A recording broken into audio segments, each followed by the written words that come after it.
Ja sam sudski veštak za oblast elektrotehnika, specijalnosti audio i video tehnika, tonski i video zapis. A šta vi konkretno radite? Pa oblast koju ja pokrivam je dosta široka. Autorska prava, prepoznavanje lica, rekonstrukcija događaja, jako veliki dijapazon, autorska prava. Tako da ima dosta široko u parničnim postupcima, u krivičnim postupcima, u privrednim postupcima gde ima audio i video snimaka. Znači svuda gde postoji audio i video snimci, pozovu me tužilaštvo, sud ili advokati za privatne lica da izveštačim određeni snimak u određenim okolnostima koji se desio. Svaki audio i svaki video zapis se može prepoznati kada je montiran na raznorazne načine i preko samog gledanja video i audio zapisa, odnosno slušanja, do razlaganja tog audio i video zapisa i analize samog audio i video signala. Recimo, ukoliko je snimljen neki razgovor koji, na primjer, traje 10 minuta i samo u montaži je samo jedna reč izbačena, ali koja menja smisao tog iskaza, i da li vi to možete prepoznati da je baš na tom mestu izbačena ta reč? Pa kratko da. Na osnovu analize audio i video signala, u ovom slučaju audio signala, svaka montaža, svaki rez i tako dalje se može prepoznati. Koliko ste veštačenja imali do sada? Preko 200. Najduže, koliko je trajalo jedno vaše veštačenje? Neki prosek je između 30 i 60 dana da traje veštačenje ove vrste, zato što svaki video snimak ima 40, 50, 80, evo sad imam 107.000 frejmova, koji su osnov za analizu video signala u bilo kom pogledu. Da li je to rekonstrukcija, da li je to prepoznavanje, da li je to neka treća radnja koja treba da se radi da bi se dobio nalaz na osnovu kojeg ja pravim mišljenje. Da li ste neki snimak gledali svaki dan, možda i po nekoliko sati, da biste posle mesec dana gledanja primetili neku razliku u frejmu, veoma malu razliku? Jedan od takvih snimaka je bio na početku moje karijere što se tiče sudskog veštaka, a to je da bio je neko razbojništvo na Novom Beogradu u jednom kafiću. Ljudi su došli, 5 njih je došlo u kafić da ubije određenu osobu. Dvojica su bili sa pištoljem, došli su do separea gde je oštećen je bio. Pucali su u njega i svi su mislili da su oboje pucali.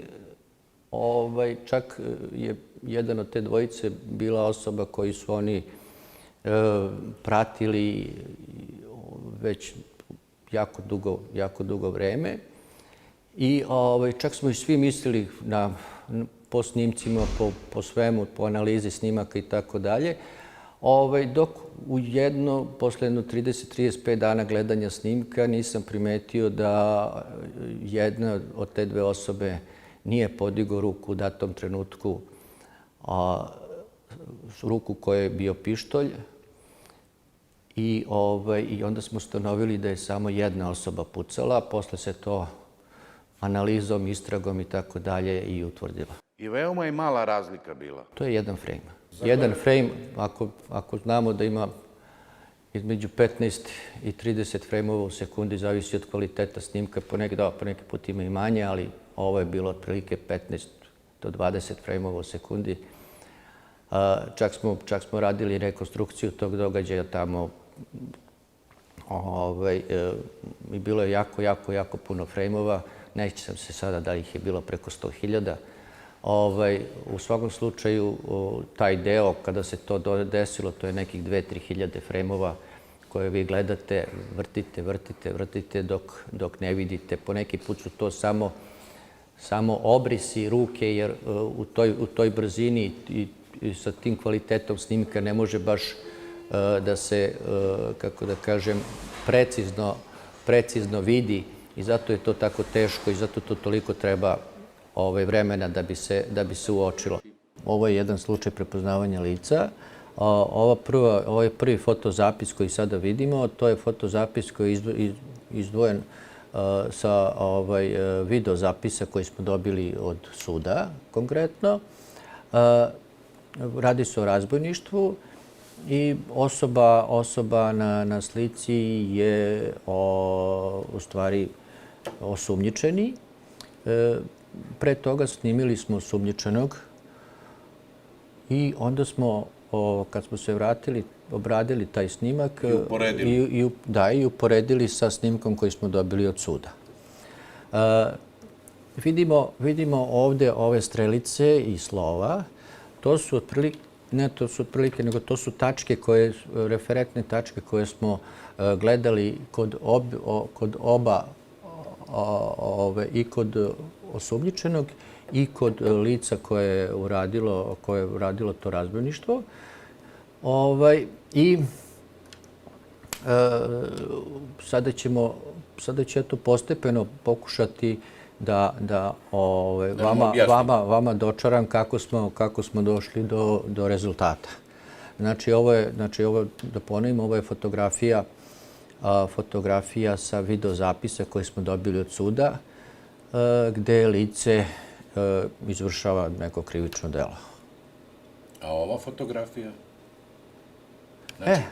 Ovo je fotografija osumnjičenog.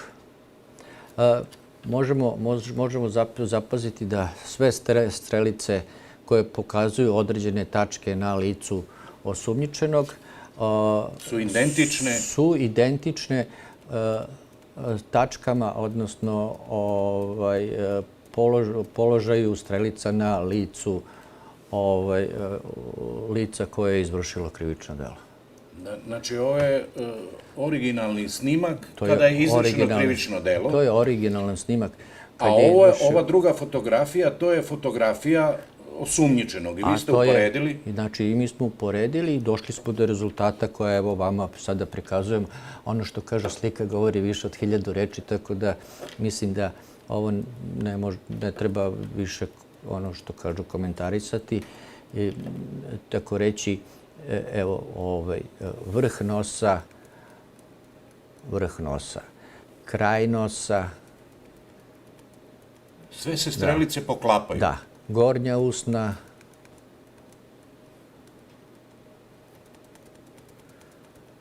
Evo je donja usna.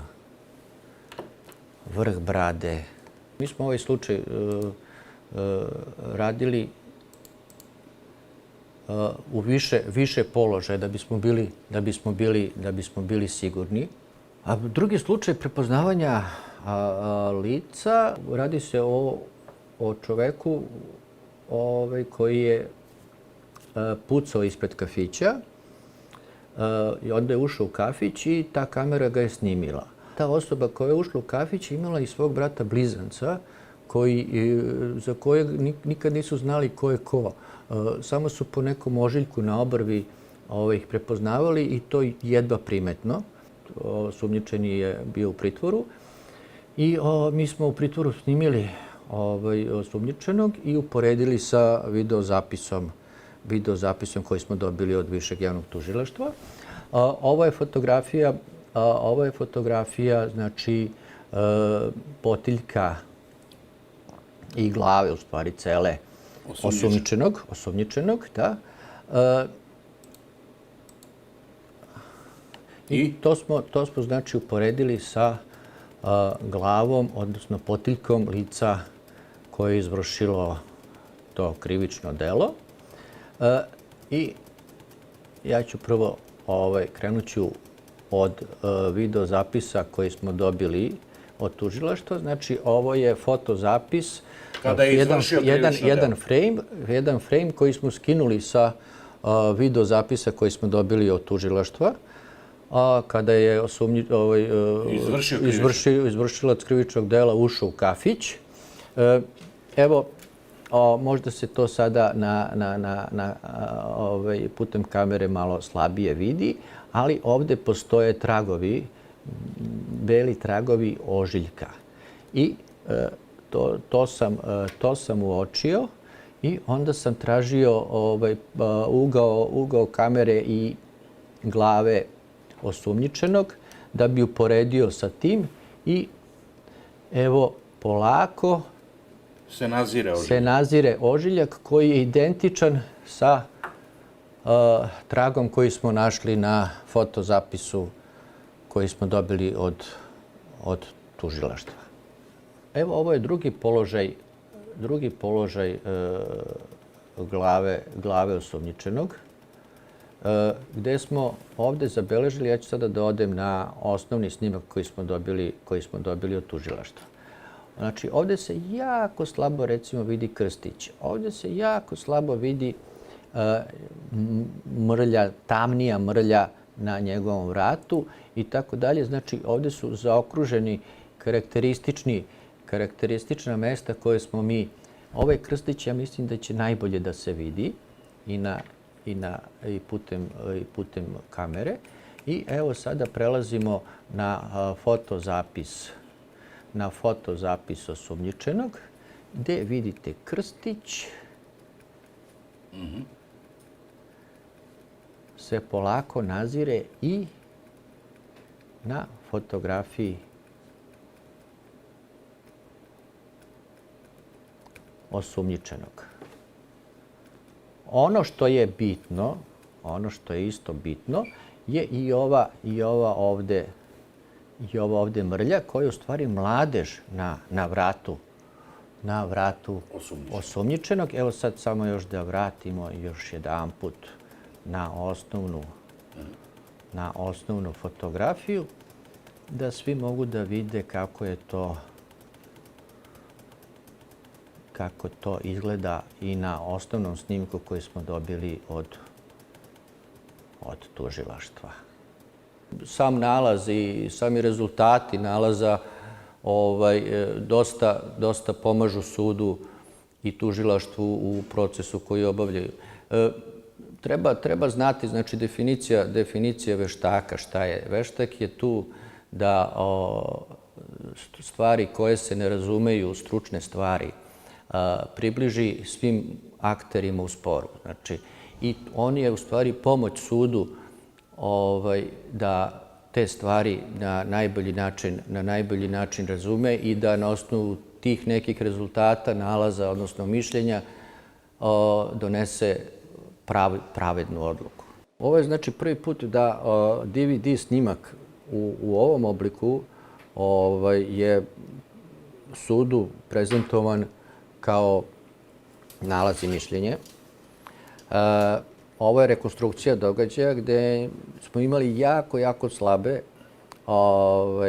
podatke što se tiče samog čina. Sve druge podatke smo imali u jako velikoj količini, tako da smo na osnovu tih drugih podataka rekonstruisali događaj. Ovde smo videli kako to je tuča između dve navijačke grupe, gde jedna grupa od dve osobe trči i beži od grupe koja broji njih 4, kao što vidimo. To se dešava na Karaburmi, to je bilo pre 4-5 godina otprilike. I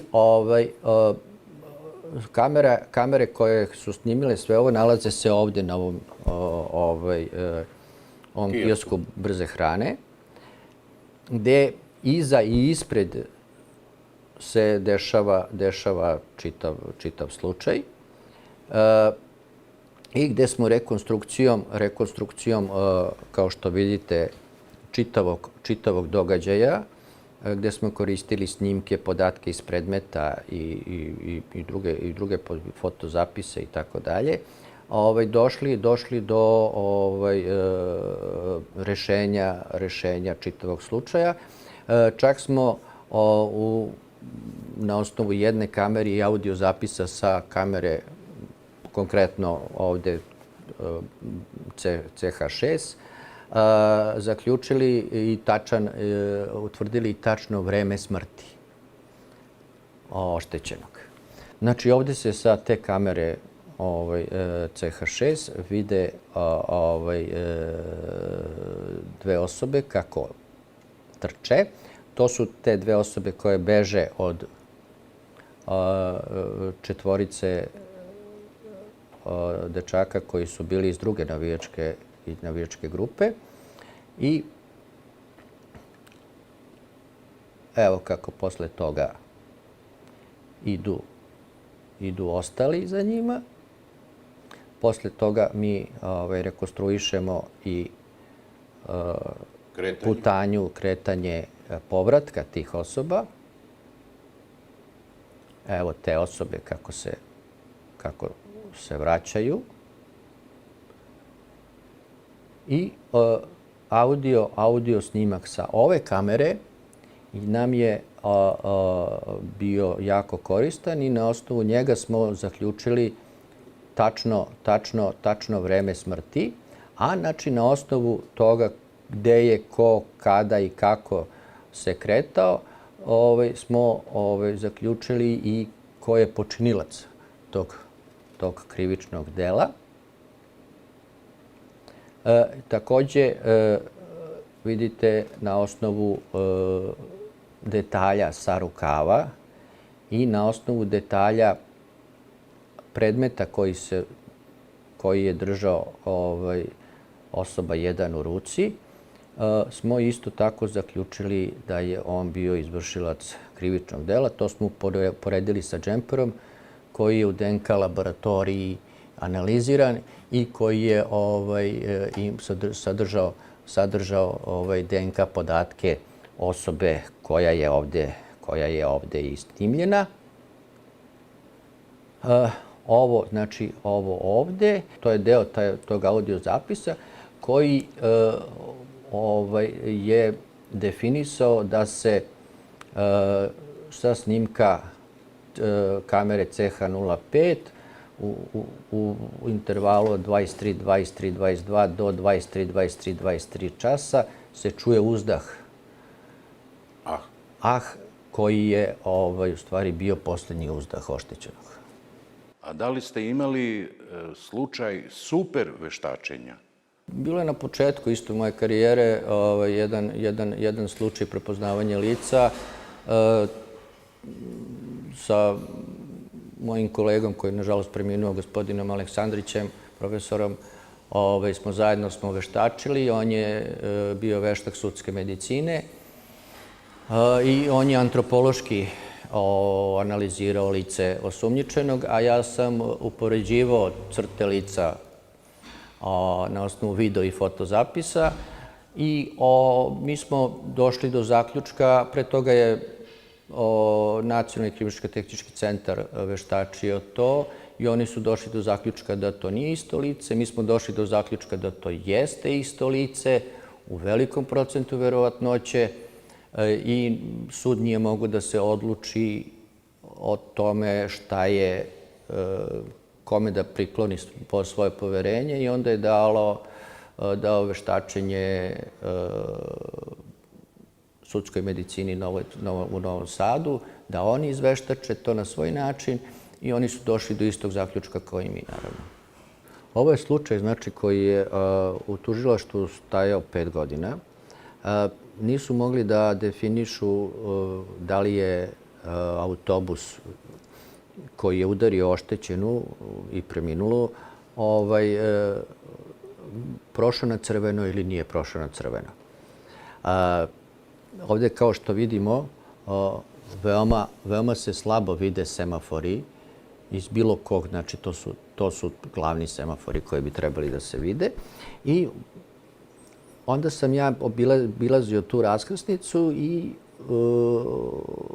uz pomoć tužilaštva saznao sam da signalni plan je tamo od 90 i neke godine i da se uopšte nije menjao do dana kada sam ja trebao da veštačim. Onda sam ja do 2015. u ovom slučaju i onda sam ja otišao na mesto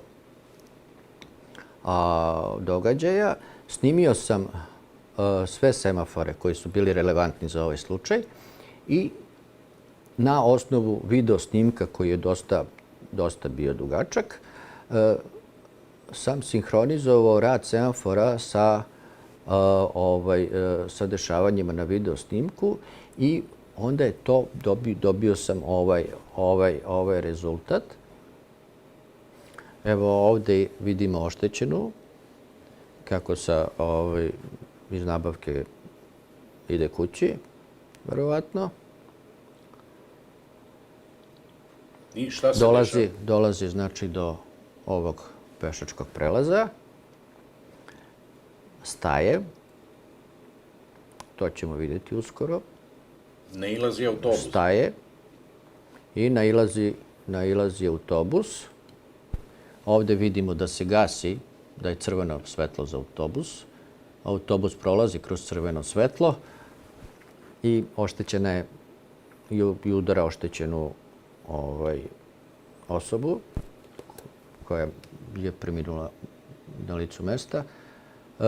Ono što znači se još može zaključiti je da sad tu postoje osim ove rekonstrukcije semafora, postoje razni drugi pokazatelji kao što je da li su ove osobe krenule, da li se auto u susednoj traci zaustavio, upalio crveno svetlo, zadnje stop i tako dalje,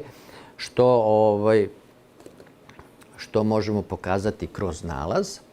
Preciznost ovog i ovakvog metoda... Ali u čemu je suština ovog slučaja?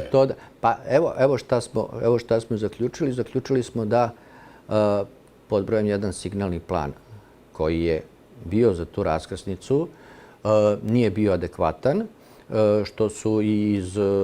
Razlikuju se od stvarnog stanja. Da. Paljenja i gašenja. Crvenog, zelenog, žutog. Tako je. To je znači jedna stvar. I sami kolege veštaci koji su bili stručni saradnici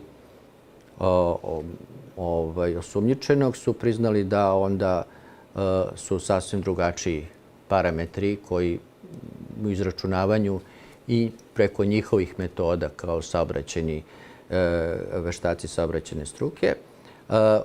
Utvrdili smo znači, ovim metodom da je autobus prošao 5 sekundi posle paljenja crvenog svetla, što je dosta velika razlika u odnosu na ranije. Znači, razlika između stvarnog stanja i signalnog plana kada se menja crveno, zeleno i žuto svetlo, je razlika bila 5 sekundi. A razlika između stvarnog stanja i signalnog plana je bila oko sekund i po, ali s obzirom da se semafori nisu videli i s obzirom da veštačenja koje su ranije bila su rađena ne ovako precizno i ne ovom metodom, oni su dobijali rezultate koji se graniče sa pola sekunde, sekundom da je on pre crvenog svetla prošao. Raznorazne postoje tablice i pravilnici u tim saobraćajnim veštačenjima. Ja sad ne bi ulazio u to. U svakom slučaju, kada smo sa ovom metodom prišli i rešavali problem, rešili smo ga i naravno vozač autobusa je za ovo krivično delo i osuđen. Veštaci moraju da imaju status službenog lica, ali oni de facto i jesu službena lica.